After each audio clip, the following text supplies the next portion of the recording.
dos seres humanos. Então esse é o propósito, são nessas águas que nós estamos navegando. E por falar em água, o tema de hoje é o 5º dia. Só relembrando que há uma sequência aqui surpreendente, considerando a época em que foi escrito, né? Que primeiro fala de um abismo, de um caos, Deus dominando esse caos e criando a luz. Esse é o 1º dia. Depois o que ele faz? Ele faz uma separação das águas que estão em cima, das águas que estão embaixo. Né? Chama esse firmamento de céu. Esse é o 2º dia. Depois nós temos um 3º dia, em que é separada embaixo, no momento as águas debaixo do firmamento cobriam toda a superfície da terra, agora é separada uma porção de água e uma porção de terra seca. Então você passa a ter mar, oceanos, mares e continentes. E aí o que acontece? A parte seca de terra se enche de vegetação. Se cobre do reino vegetal. Nós já falamos aí da importância do reino vegetal, da organização, da energia de cada planta, do código genético de cada planta, que é uma biblioteca de Alexandria, porque cada planta representa um resumo de um esforço multimilenar de sobrevivência daquela espécie. Né? Então aquela espécie passou por inúmeras transformações e intempéries, e no código genético dela, ela tem o resumo da sua experiência. Tudo que ela conquistou para ser daquele jeito que ela é, para viver nas condições em que ela vive. Cada um segundo a sua espécie. Então um reino extremamente organizado. E esse foi o 3º dia. Depois passa para os fenômenos celestes, as estrelas, o sol, a lua, como medidores, marcadores de tempo, de ciclos, de fases, que é o 4º dia. E a gente chega aqui no 5º dia, que é o quê? A vida na água borbulha. Então agora, além de vegetação, passa a ter os seres de todas as espécies da água doce e da água salgada. Precedendo, a gente sabe disso, né? Isso é incrível, né? Precedendo a vida sobre a terra. Porque aí no 6º dia, né?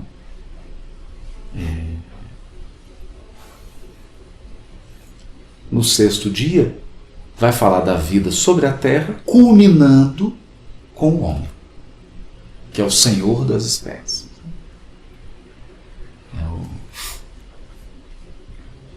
O homem se ergue na figura de Adão, ama e aprende a ser o rei da criação. Né? Na letra lá do Gladys. Então, mas aqui está falando da vida marinha. E a ordem é multiplicar. Multiplicar. E o texto hebraico usa uma palavra incrível, né? Que ele fala de oceanos e águas fervilhando. Fervilhando no sentido de vida.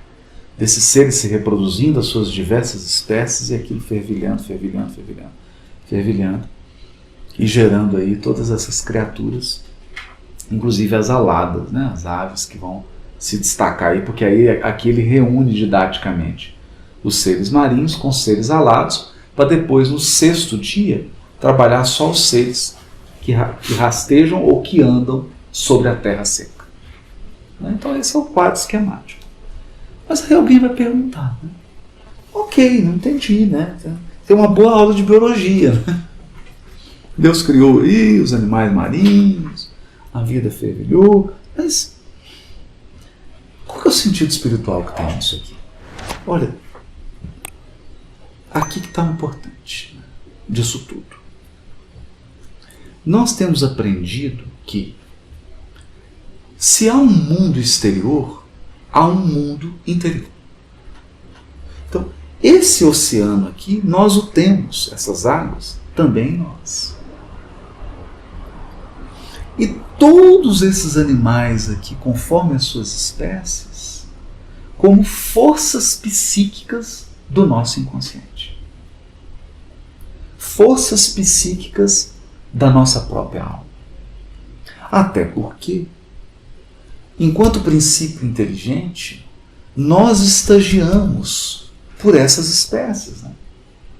Passamos lá pelo mineral, com todas as suas diversidades, porque acho que mineral a gente acha que é tudo igual, mas não é, não.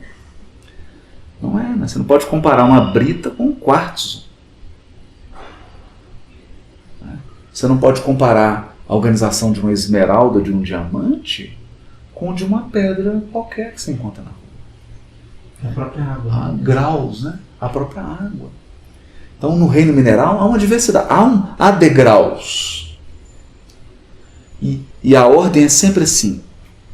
Cada vez mais ganha complexidade estrutural, é mais organizado. Quanto mais organizado, significa que o princípio inteligente está no estágio mais avançado. Porque ele foi se organizando. E aí passa pelo vegetal. Toda a experiência das espécies vegetais, como foi organizadora. André Luiz, por exemplo, nos revela que o princípio inteligente das árvores ele está sedimentando a experiência que depois será usada no neurônio. Então, instintivamente, nós espíritos só conseguimos coordenar a nossa rede neural graças à nossa experiência de princípio inteligente nas árvores, com as suas raízes, com seus galhos. Lá nós aprendemos a coordenar o processo de seiva, alimento, tudo aquilo. Por quantos milênios? Por quantos milhões de anos? Né? E isso está em nós. Isso é experiência psíquica. Isso é memória. Da mesma maneira que você viveu há 10 anos uma experiência afetiva, familiar, de amigo, religiosa, e isso ficou memória, essa experiência evolutiva é memória, ela está arquivada. 15 milhões de séculos, como diz a Graveza. Tá milhões, Guilherme está 1 lembrando bilhão que 500 milhões de anos. 1 bilhão 500 milhões de anos. Então, essa experiência está arquivada. E essa aqui do oceano e desses seres também está arquivada. Também está arquivada. Então, nós precisamos compreender, quando abordamos o tema do psiquismo e da mente humana, que nós temos mais tempo na animalidade do que na humanidade. Né? Nós somos uma fininha casca de humanidade, uma fininha casquinha de gelo. Vamos imaginar assim um lago congelado. Uma fininha casca de gelo cobrindo vastas extensões de animalidade. Né? Que a qualquer momento podem aflorar. Podem aflorar. E aí, qual que é o desafio? Né? Qual que é o desafio proposto pelo Evangelho do Cristo? Isso é importante. É o desafio do vigiar. Estar na posição da sentinela que observa e que controla esses elementos que estão no nosso psiquismo. Senão, nós começamos a agir por impulso animal. Aí daqui a pouco não é você mais, é a baleia que está dentro de você, é o réptil, o crocodilo, o jacaré, o rinoceronte, que começa a tomar conta da sua vida. Né? Esses impulsos que começam a somar e salteiam a inteligência. Isso aqui é interessante, porque o Emmanuel no Pensamento e Vida, quando fala do processo de evolução da mente, ele diz assim: no homem, ergue-se sob a ganga do instinto, entre ilusões que salteiam a inteligência. Mas o saltear aqui é do verbo assaltar. Assaltar. Por que assaltar? Porque muitos de nós, em determinados momentos da nossa encarnação, do nosso estágio evolutivo, nós fazemos escolhas e temos comportamentos que revelam claramente que a nossa inteligência foi amordaçada, algemada e colocada lá no quarto do fundo. e vigorou só a ilusão, só o impulso. Só esse conteúdo. Ou seja, nós não permitimos que a nossa inteligência, que o nosso grau de discernimento já conquistado atuasse. Então deliberamos, tomamos decisões, sem permitir que o nosso, não é do outro não, o nosso próprio discernimento, a nossa própria capacidade de prever, de calcular, de raciocinar, entrasse em jogo. Então, eclipsa o entendimento, eclipsa o discernimento, a inteligência se eclipsa, assoma essa carga, esse mar, esse oceano, e nós agimos no impulsos multimilenares. Voltamos a experiências que são dantescas, animalescas. É por essa razão que muitas pessoas se assustam quando leem descrições, por exemplo, do livro Libertação ou de outras obras de André Luiz, ficam muito assustadas com certas regiões do mundo espiritual em que as criaturas deformam o seu perispírito. O perispírito delas começam a apresentar formas que sintonizam, que são quase que uma caricatura, né, de formas animais. Eu digo caricatura porque se eu olho para um lagarto, ele é um lagarto, ele é belo, né? O crocodilo é belo. Dentro do estágio dele, ele é perfeito, né? Muito bem planejado. Agora, se eu encontrar um crocodilo falando, tem um problema, né? Então, se eu encontrar no mundo espiritual uma criatura cujo perispírito regride e começa a ser uma caricatura, um arremedo de um crocodilo, tem algum problema. Qual que é o problema? Ela mergulhou nesse oceano. Ela perdeu o senso moral, ela perdeu a sensibilidade moral, o senso de justo, de certo, de errado, de bem e de mal, de bom para mim, de bom para todos, e vai num processo gradativo, intenso, de regresso a experiências animalescas. E aí o que acontece? O perispírito, que reflete o nosso estado íntimo, né? Porque você pode ter um raciocínio muito bonito, ideias muito bonitas e tudo, mas você tem uma carga energética. Então a gente chega, você sente a energia da pessoa. Por mais que o discurso dela seja brilhante, você sente a energia, não? Às vezes a pessoa fala que quer paz, tem um discurso de paz, mas ela vibra guerra. Né? A energia dela é de conflito, né?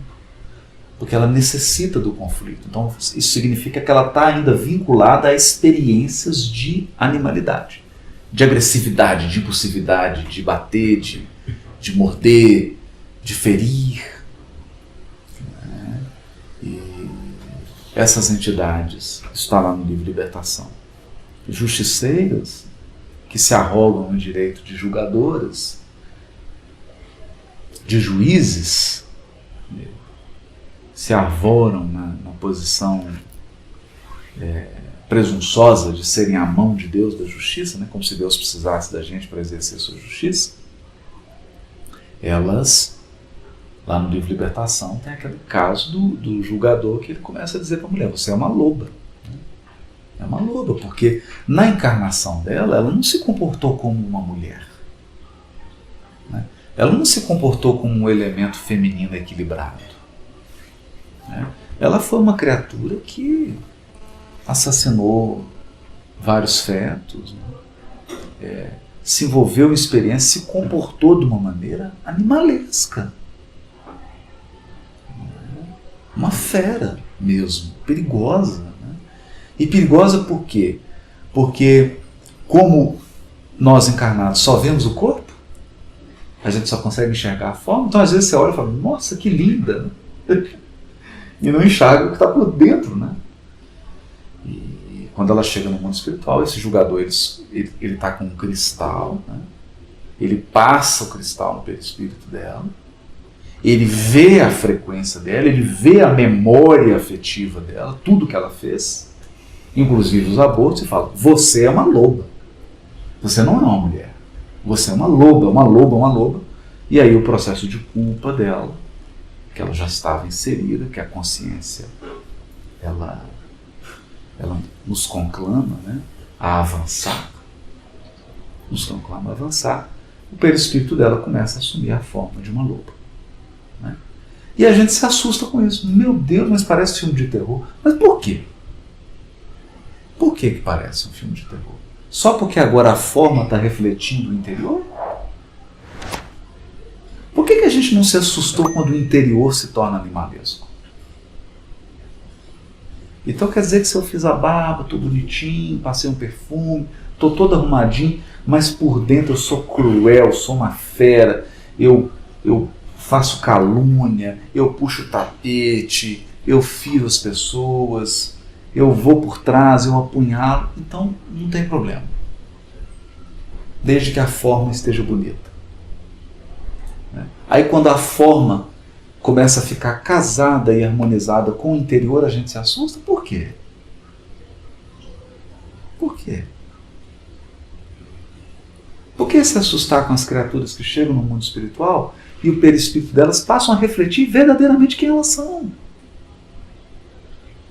Que elas já são isso. Elas já são enquanto estão encarnadas. Não é?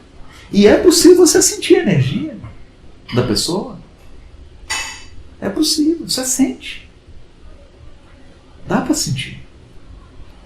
Então isso não deveria nos assustar. Porque o que está acontecendo é que o mundo espiritual, ele revela aquilo que o corpo oculta. Então o corpo é uma esponja, ele nos protege, ele nos esconde, graças a Deus, né? Graças a Deus. Até para nos dar a oportunidade de transformar-nos interiormente e fazer com que o nosso interior reflita a forma humana que o corpo nos presenteou, que a espécie humana nos presenteou.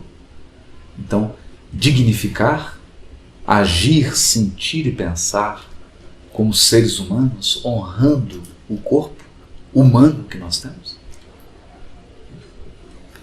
Esse deveria ser o propósito. Então, é essa a lição do texto do quinto dia.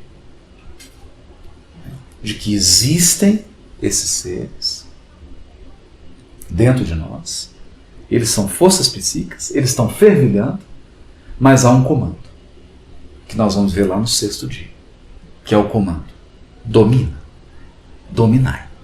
É dominar mesmo. Dominar. Por que dominar? Porque se eu tenho, vamos imaginar no mundo antigo, um boi forte, e eu coloco um jugo sobre ele, eu domino, põe o arado, ele é uma força para arar a terra. Né? Pega um cavalo bravo, você educa ele, coloca o selo nele, né? Faz lá o arreio, e educa ele, ele é um instrumento de locomoção. Por quê? Porque ele está sob domínio. Um domínio de uma inteligência superior. Então ele é utilizado. Se nós tivermos a capacidade de usar essas forças interiores, elas nos vão dar ânimo, alegria de realizar o bem, de fazer as coisas, de acordar cedo, de investir num projeto, de aprender, de nos aprimorar, de conduzir um trabalho do ideal, algo que a gente acredita. A energia vem disso. Né? É essa energia psíquica que, se tiver dominada, vai dar o combustível para que a gente possa agir. Agora, se eles passarem a comandar, nós nos tornamos feras. Feras. Né? E ai daqueles que comungam a convivência conosco. Né? Porque eles vão sofrer a ação desse fervilhar interior desse mundo. Então são sonhos que a gente fica a refletir no texto de Gênesis. E a gente gostaria de concluir dizendo que o texto deixa muito claro, e eu acho que o capítulo, a mensagem que foi lida no início, fechou, né? Parece que a lição era essa mesmo. Quando fala assim, ei, os seres que nós chamamos de diabólicos, eles não são seres à parte, não somos nós mesmos. Né? Somos nós. Então não é nada à parte, somos nós. E o bonito que está mostrando aqui é que tudo isso aqui é criação de Deus. Então, toda a energia psíquica, toda a energia que existe em nós é divina. Não é? A energia da agressividade, ela pode ser agressividade dependendo da orientação que você der. Porque se você der uma orientação positiva, ela é assertividade, ela é coragem, ela é força, ela é ânimo. Agora, se você não souber dominar, ela vira agressividade. Mas ela é uma energia divina. Assim, a energia sexual e todas as outras energias psíquicas que estão dentro de nós. E que representam esse acervo. Esse acervo que compõe a nossa história evolutiva. Então pensemos assim. A Terra, o planeta Terra, a Gaia, possui uma história evolutiva de aproximadamente aí 4,5 bilhões de anos, em torno, né? Vamos arredondar. Mas nós também somos um mundo. E aqui também tem uma história evolutiva. Então, tem reino mineral, tem reino vegetal, tem reino animal aquático, reino animal no ar e reino animal terreno. Está tudo aqui dentro. Uma história evolutiva. De quantos milhões de anos? Nós não sabemos. Nós não sabemos. Né? E uma fina camada, uma finíssima camada, porque há quanto tempo nós estamos encarnando na espécie humana? Não tem tanto tempo assim. Em comparação com os outros estágios que nós já percorremos, é uma fina camada. Uma fina camada. Né? É claro que isso vai se inverter, não é mesmo, gente? Olha, basta a gente pensar que há espíritos puros que já são puros, que é pureza no sentido que está lá no Livro dos Espíritos, né? Que se torna um espírito na sua última encarnação. Você não precisa mais encarnar, não precisa mais da experiência física, né? Se torna um espírito puro, bem-aventurado. Tem espírito que já é puro, bem-aventurado há 10 bilhões de anos. Então, a experiência que ele tem como espírito puro é superior à experiência que ele teve na animalidade. Então a balança já pendeu para o outro lado. É por isso que você não vê eles aqui. Eles não vêm aqui. Esses não vêm. Quando vêm, deixam o evangelho. Não vem. Agora nós não. Nós, a balança ainda está. Pouquíssimo tempo de experiência humana. Não estou falando nem angélica. Angélica só do Luciano Huck. Né? A nossa é humana. E o evangelho veio para nos tornar humanos. Humanos. Há um longo caminho. Mas é bom perceber. É bom nos dar conta de que há um oceano e muitos rios fervilhando de espécies dentro de nós. E o texto é tão, para concluir, agora, terminar, o texto é tão intricado, ele é tão bonito, que depois que cria o homem sofre o primeiro teste, o homem enquanto ser humano, a espécie humana, sofre o primeiro teste é de quem? De um réptil.